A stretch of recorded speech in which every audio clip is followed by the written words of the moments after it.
Hello नमस्कार दोस्तों, स्वागत है आपका मेरे यूट्यूब चैनल एड्यूट्री में। दोस्तों, आज हम संप्रेषण के विभिन्न रूपों में से साक्षात्कार को पढ़ेंगे। मोटे तौर पर साक्षात्कार के 5 सिद्धांत होते हैं। औपचारिक संप्रेषण, परस्पर संवाद, दो पक्षों का शामिल होना, गंभीर विषय, प्रश्नोत्तर शैली। आइए इन पांचों सिद्धांत को एक एक करके पढ़ते हैं और समझते हैं। औपचारिक संप्रेषण, यह साक्षात्कार का पहला सिद्धांत है। औपचारिक संप्रेषण साक्षात्कार का पहला सिद्धांत है। जैसे दोस्त या परिवार में हम आपस में बैठ के बात करते हैं, इसमें अनुशासन का अभाव होता है। यह अनौपचारिक संप्रेषण हुआ, जबकि साक्षात्कार में औपचारिक संप्रेषण होता है।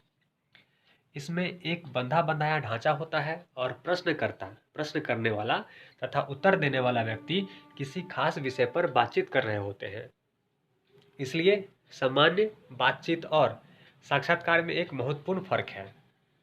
वह यह कि सामान्य बातचीत में कोई ढांचा नहीं होता है, जबकि साक्षात्कार में एक ढांचे के तहत एक निश्चित चुने हुए विषय पर विचार विमर्श होता है।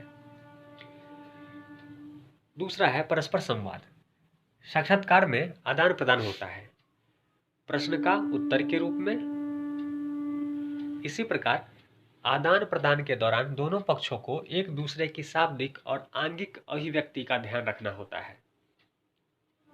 साक्षात्कार आमतौर पर आमने सामने ही होते हैं।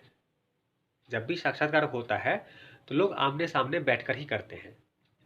दोनों पक्षों को एक दूसरे के भावनाओं का ख्याल रखना पड़ता है।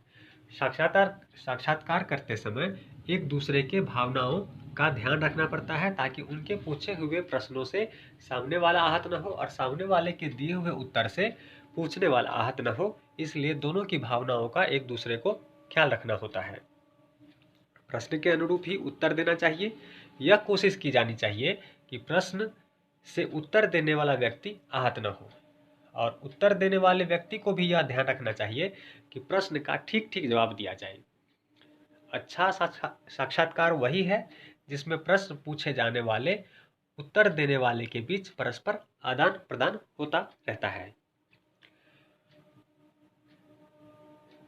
तीसरा, दो पक्षों का शामिल होना। साक्षात्कार एक महत्वपूर्ण सिद्धांत है, यह हम समझ चुके हैं। इसमें दो पक्ष शामिल होते हैं।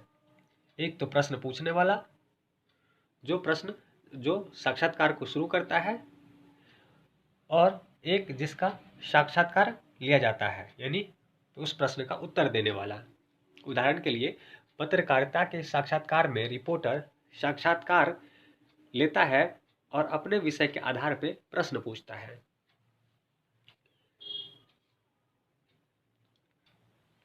अगला सिद्धांत है गंभीर विषय। साक्षात्कार में किसी गंभीर विषय का होना आवश्यक है। साहित्य, कला, संस्कृति, खेलकूद, चुनाव, कोई भी विषय साक्षात्कार के से अछूता नहीं है। कभी साक्षात्कार सूचना इकट्ठी करने के लिए आयोजित किए जाते हैं, तो कभी लोगों के विचार जानने के लिए। इसके अलावा लोगों को प्रभावित करने या रिझाने के लिए भी साक्षात्कार का आयोजन किया जाता है। जैसे किसी उत्पाद के विक्रेता ग्राहकों से साक्षात्कार लेते हैं, उन्हें अपने उत्पाद के बारे में बताते हैं और वे ग्राहकों को प्रभावित करने का भी प्रयत्न करते हैं, ताकि वह माल उनसे खरीदे।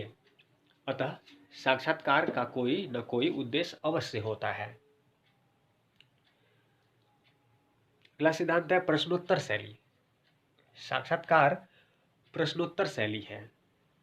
जैसा कि ऊपर अभी तक हम पढ़ते आए हैं, तो ये आसानी से समझ गए होंगे कि साक्षात्कार में एक प्रश्न पूछने वाला होता है और एक उत्तर देने वाला होता है, इसलिए यह एक प्रश्नोत्तर शैली है। प्रश्न किसी खास उद्देश्य से पूछे जाते हैं। यदि आप नौकरी के लिए साक्षात्कार देने जाते हैं, तो आपसे प्रश्न इसलिए पूछे जाते हैं कि चयनकर्ताओं को यह मालूम हो कि आप उस पद विशेष के लिए कितने योग्य हैं, यानी कि आपकी योग्यता जांचने परखने के लिए भी साक्षात्कार लिए जाते हैं। प्रश्न और उत्तर के बीच जितना अच्छा तालमेल हो, साक्षात्कार उतना ही सफल माना जाता है। उम्मीद है यहाँ तक आप बहुत ही आसानी से समझ गए होंगे। बहुत ही आसान है। अगर एक बार में यह नहीं समझते तो 1 से 2 बार इस वीडियो को देखिए, बहुत ही आसानी से आप समझ जाएंगे। चलिए इसके और पहलू को भी देख लेते हैं। नौकरियों के लिए साक्षात्कार। साक्षात्कार शब्द के अर्थ का दायरा अत्यंत व्यापक है। आमतौर पर साक्षात्कार का नाम आते ही नौकरियों के लिए आयोजन दिमाग में आता है।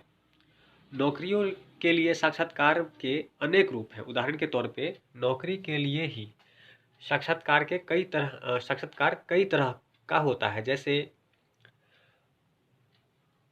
प्रतिस्पर्धात्मक परीक्षाएं के लिए साक्षात्कार, व्यावसायिक सेवाओं के लिए साक्षात्कार जिसमें डॉक्टर, इंजीनियर आदि की योग्यता जानने के लिए होता है।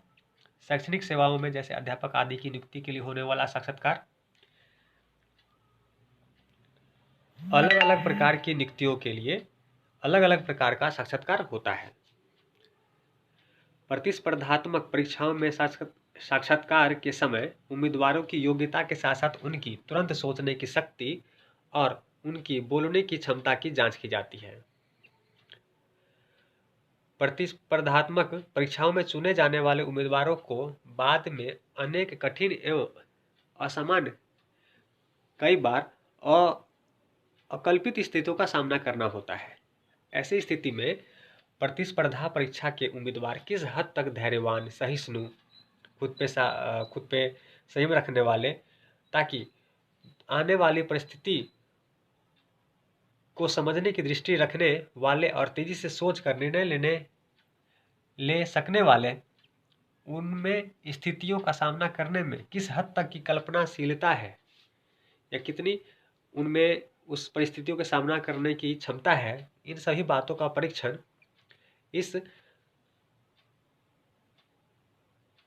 साक्षात्कार से लिया जाता है।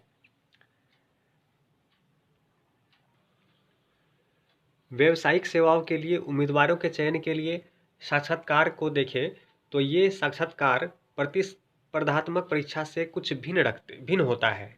ऐसी परीक्षाओं में उम्मीदवार के क्षेत्र विशेष में विशिष्ट ज्ञान की मौखिक परीक्षा ली जाती है, जैसे चिकित्सा शास्त्र या अभियांत्रिकी का उसका ज्ञान किस हद तक गहरा है, उसने कैसे प्राप्त की और जीवन में उसे वह कैसे व्यवहार में लाएगा, उसका कैसे उपयोग करेगा। ऐसे तकनीकी ज्ञान से जुड़े साक्षात्कारों में जानी जाती है। शैक्षिक क्षेत्र, स्कूल, कॉलेज या विश्वविद्यालयों में नियुक्ति के लिए साक्षात्कार कुछ अलग तरह के होते हैं। यहाँ उम्मीदवार के विषय विशेष के मूर्त एवं अमूर्त ज्ञान की परीक्षा ली जाती है।